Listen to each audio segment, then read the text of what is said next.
I love the Somerville Public Library because it's a quiet place to help me study for my college exams. I avail myself of the services of the library periodically.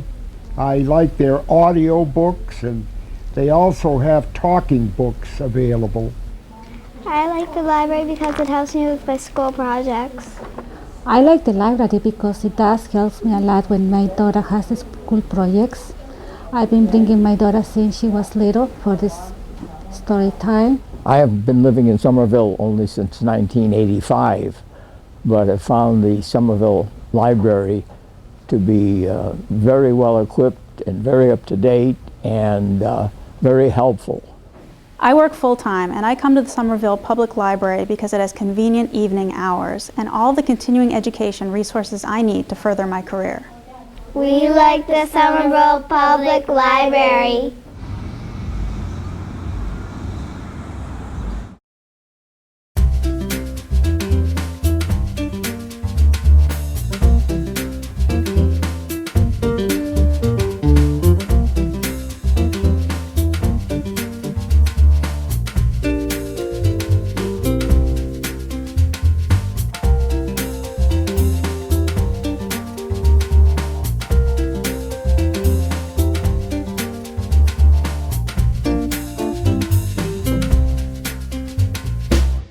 Hello, I'm Mary Ann Dalton, and welcome to Active Aging, a program devoted to exploring issues of importance to older people and people living with disabilities.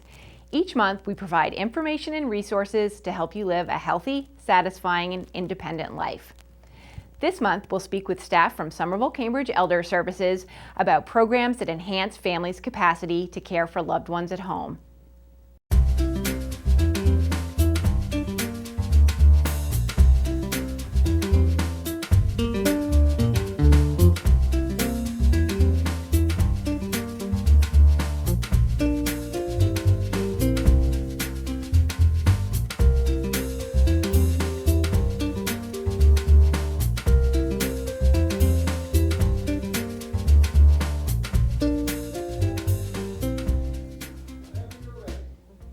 My guest today is Jeannie Lydon. She's the director of the Adult Family Care and the Personal Care Attendant program at Somerville Cambridge Elder Services. Jeannie, welcome to the program. Well, thank you, Mary Ann, for having me. I'm really glad that you're here because I know your programs are very interesting in that family members can actually be paid for the care that they provide, and I know a lot of people would be surprised to learn that. Can you tell us a little bit about those programs and how they work? These are really very exciting times for us because we have several programs that actually family members can get paid for taking care of their loved ones.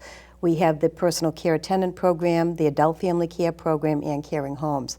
Each have a little bit different program criteria and all that. So, well, why don't you start with the Personal Care Attendant program? How does that work? Okay.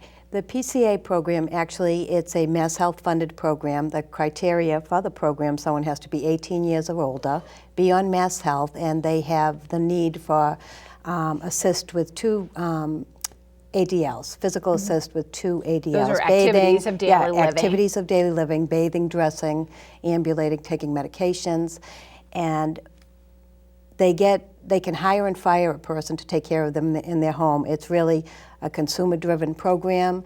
It's almost taking their Mass Health dollar to be used in what personal care they need in the home. Now, why would someone choose to do that over, say, going through, an agency for care? What are the benefits of the personal care attendant The benefits of this is really a person taking control of their own Mass Health dollar. It's consumer-driven, so they hire and fire their own employees. If they can manage the program on their own, they do it on their own with some assist from Somerville Cambridge Elder Services. And all that is we go out and do an initial assessment by our skills trainer who explain the program criteria, the paperwork of the program. A nurse who goes out and does an evaluation to see what their physical and medical needs are. And then a skills trainer who would come back after a person is approved. And I know there's ongoing support once you're in the program and with, the paychecks. How does that work? Once you're in the program, we have a nurse goes out once a year. That would be for a reevaluation. A skills trainer would go out as needed, or at least they're available by telephone call if there's any problems with timesheets or whatever. The skills trainer teaches the consumer how to fill out a timesheet. They teach them about the program, what is required. North Shore Rock is our fiscal intermediary, and all we do is we teach and train the consumer how to accurately fill out their timesheets. And then Somerville Cambridge Elder Services processes those, so they don't have to have the hassle of we any of the... process all that. We go through Mass Health, and then North Shore Rock is the fiscal intermediary. If a person could not manage the paperwork of this program, which sometimes, it's a little bit to it, then they would have a surrogate or somebody who would help them complete that. Now, who can be the paid caregivers? That's the kind of interesting The thing. paid caregiver can be a family, a friend. When I say family, anybody in a family other than a spouse. And maybe someday that will change, but right now it's anybody. It could be a daughter taking care of a mother taking care of a daughter, just not a spouse taking care of a spouse at this time.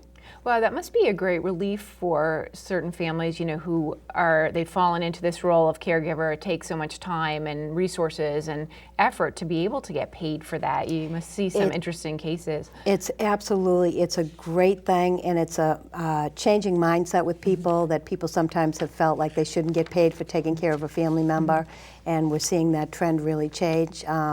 This really works for families. That's very interesting. Now, a similar program has some of the same components as the Adult Family Care Program. How does that program work? I know it's got some different twists to it. The Adult Family Care Program, it's you have to be 16 or over to be in this program. Again, it's a Mass Health funded program.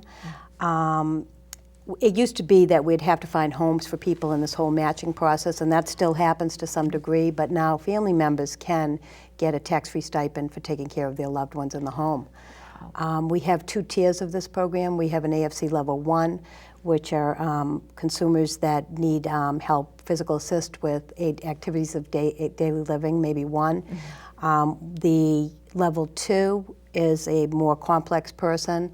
They need help, physical assist with 2 or 3 ADLs, and some behavioral issues might be put in there.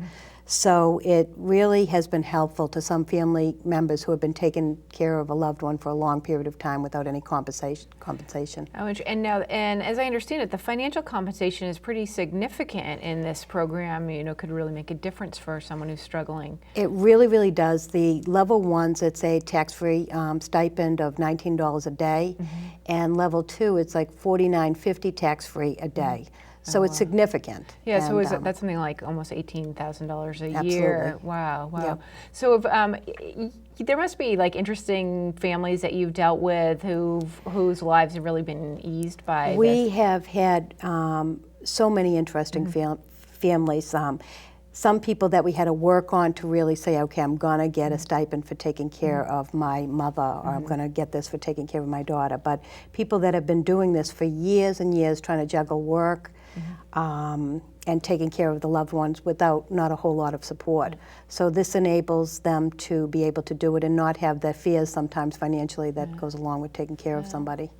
Now, this program also applies to people that it's not caring for family members. Some people will open up their homes to really a stranger who qualifies for this program. Can you tell us how that works? Because there might be people in our audience who might be interested in participating in that way. Absolutely. We're always looking for host providers, we call them, and they're people we assess their home, we do query checks on them, we get an okay from their physician, a clearance that they're okay to do this. There are all kinds of people that do this kind of work from 20 years old on. Some people that have given up a job to do it, some that maybe have lost a loved one themselves, a spouse, and they're kind of lonely, and maybe they've opened their house for that reason. Not too often that people are doing it for the money by any means, although that helps. We have a wide variety of clients in this program, from the young disabled adult with a brain injury to the older person that maybe have dual diagnosis, mental health issues, along with a lot of medical issues.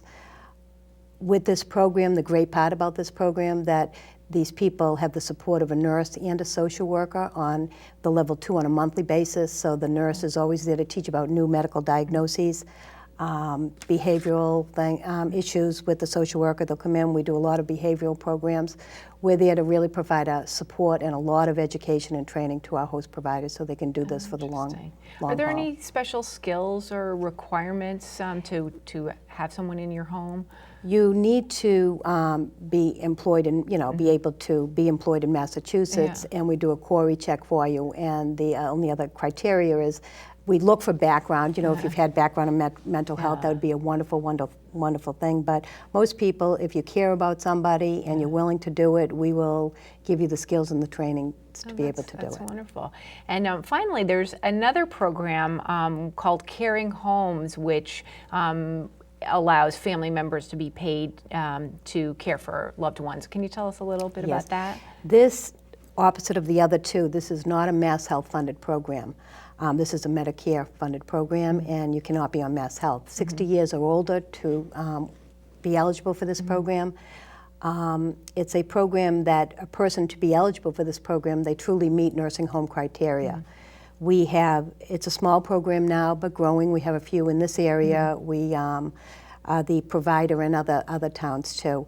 And it's just such a great program. We have a couple of instances where daughters are taking care of their mothers, and they've been doing it for a lot of years without too much support, and one person almost went under financially, and this has taken off a lot of pressure just to be able to stay at home. Yeah, it does seem that there's a lot of resources in terms of Mass Health programs. This seems like a major shift to be able to bring a program to middle income people really who are struggling without a lot of services. Absolutely. Yeah, that's great. So we're always looking for caring, loving homes, and always looking for. So if people want to learn more about it, where should they call?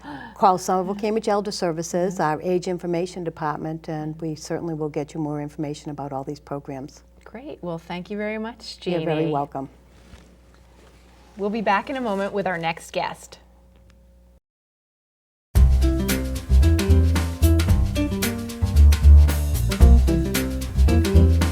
Action USA é uma organização sem fins lucrativos que, junto com a cidade de Somerville, oferece empréstimos para pequenos empresários, entre $500 e $25 mil.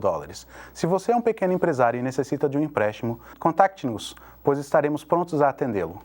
Acción USA es una organización sin fines de lucro que provee préstamos para microempresarios que no tienen acceso a capital por uno u otro motivo y que no pueden obtener financiamiento para su negocio, ya sea para expandirlo o para empezar su propio negocio. En Acción USA le podemos ayudar con préstamos que van de $500 a $25 mil, $15 mil para negocios que van a empezar y hasta $25 mil para negocios que están establecidos. En estos momentos estamos haciendo una alianza con la ciudad de Somerville para traer estos programas de financiamiento para los pequeños negociantes y además proveer otras asistencias a nivel técnico que les va a ayudar a las personas a mejorar su negocio y el manejo de su capital.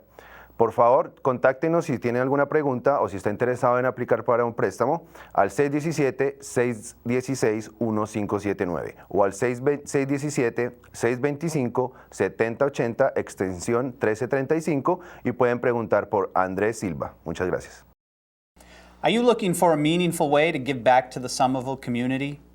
Do you want to think globally and act locally? Do you crave great company, tasty food, and more than a few good laughs? If the answer is yes, consider joining the Somerville Rotary Club. Rotary is a worldwide organization of business and professional leaders that provides humanitarian service, encourages high ethical standards in all vocations, and helps build goodwill and peace in the world.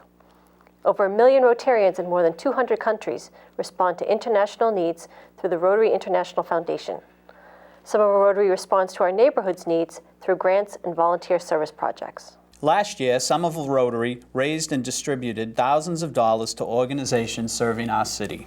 Club members took part in projects serving youth, the homeless, community education, and the environment. If you would like to give back to the community, the Somerville Rotary would like to hear from you.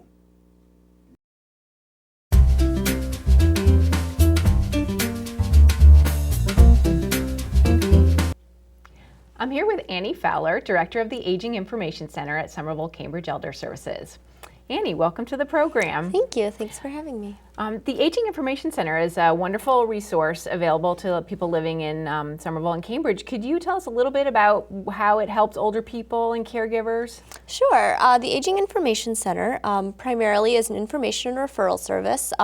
Elders, caregivers, or really anyone in the community can call the Aging Information Center to get some information, referrals, and information about services for elders and caregivers and younger disabled individuals living in this area. So how does it work? What kind of services might people find out about by calling you? Okay, you would call our Aging Information Center, and one of our elder care advisors, it's a team of social workers, will talk to the individual about any questions they may have. We get calls about things like hairdressers that will do home visits, transportation resources, That's a huge one, right? Which is a huge one, yes, yep. And about the services that we offer through Somerville Cambridge Elder Services, like our Meals on Wheels program and our state home care program. Oh, interesting. And so then you can arrange directly for services for those people who call in? Exactly, yep. We would take some basic information from them, and we can connect them to the programs that we offer through our agency. Now, I know you also, through the Age Info Center, offer more in-depth services through the elder care advisors. How does that work? If we get a call and the situation is something a little bit more complicated than just a simple resource question, we'll take some basic information about the situation, and we'll send an elder care advisor out to kind of assess what's going on with that particular person. It could be an elder, or it could be a caregiver of someone who's caring for an elder or a younger disabled individual. The elder care advisor, it's a completely free service. They'll come meet with you free of charge. They'll do a phone consultation if someone really doesn't want someone coming to their home or can't come in the office, or they could come into the office to meet with an elder care advisor, or the elder care advisor can go out to the home and meet with the person. So what might be a typical kind of elder care advice case, if there is such a thing as a typical one? Yes, that's a good question. Oftentimes it's when there's a big transition happening. An elder may have, a common situation is had a medical condition like broken a hip, and they're coming home now and they might be living with an adult son or daughter. So that the lives for both of them will be changed dramatically. So we'll kind of look at the situation, figure out all the components of that, and figure out where we can put services and resources in that will help both the elder and the caregiver in this new situation. So what kind of services might, like in that kind of situation, what kind of things might be available in the community? Yeah, our respite program actually offers a lot of services that can be of assistance to the family. And the respite program can put in concrete services such as things like homemaking, transportation, sometimes just supervision and companionship is needed, so the elder can feel comfortable and safe living in the community, and the caregiver can get a little bit of relief from all of the multitude of tasks that they end up having to do. Now that program's an interesting one because I think people don't realize that there's no income limit for that program. Yes, exactly. The guidelines and eligibility for all of our programs is a little bit different, and with some of them there is a cap on income. With the respite program, though, there is no cap on income. Anyone at any income level can be eligible for that program. That's great to know. Now, are there any special services for people who are struggling with like memory disorder, Alzheimer's disease? Yeah, that's a big issue, and we have a program for that, the Memory Disorder Consultation Program. It's designed for caregivers primarily, and a licensed social worker will go out and meet with the caregiver and kind of figure out what issues are going on, what frustrations, what concerns they may have. Common issues are things like communicating with the memory impaired person, or safety issues, or things like wandering. And we'll meet with all of the caregivers in the family, get an idea of what's going on, offer some suggestions, and then write up a care plan that kind of goes over these suggestions again, then offers some more resources. And then that's sent to all the caregivers, and a copy is also sent to the primary care physician so that person can know what's going on in the home. Interesting. Now I know you're caregiving is a huge thing. There's this National Family Caregiver Program that I know that Somerville Cambridge Elder Services is a recipient of some of those funds. What kind of activities do you do under the National Family Caregiver Program? We offer some educational events in the community. We offer some resources to support support groups. We have a fund, actually, we can provide on a one-time basis for caregivers some financial relief if they have some financial responsibility for their care recipient. Yeah, interesting. Now, I know callers, calling into the Aging Information Center, sometimes they have a specific idea of, I think I need Meals on Wheels. Do you find that a lot of times how important are the conversations that you have with people? It seems like people may not realize, they may limit what they think they need. And what are you able to do with them through your conversations? Yep, I think those initial conversations are critical. A lot of times people know that they need something, they know that there's services out there, but it's hard with so many choices and so many options to kind of connect what it is that you need with what's available. So that conversation, kind of getting an idea of what people are frustrated with or what they're really needing help with is really important in helping us find what services are available. And again, if it's not a service that's offered through Somerville Cambridge Elder Services, an elder care advisor will help them find whatever it is they're looking for in their local community. Oh, that's wonderful. Now, and so they should just call Somerville Cambridge Elder Services if they want to find out more information? Yes, that's the bottom line, I would say. Call our main number, ask to speak to someone in the Aging Information Center, and we'll go from there. Yeah. And also, do you have information available on the web? Yep, Our website actually has sort of some basic information on all of our programs. That's a really good place to start and get some idea of what questions you might want to ask, and then you can follow up by calling our Aging Information Center. Great. Well, thank you, Annie. Thank you for joining us. Thanks for having me.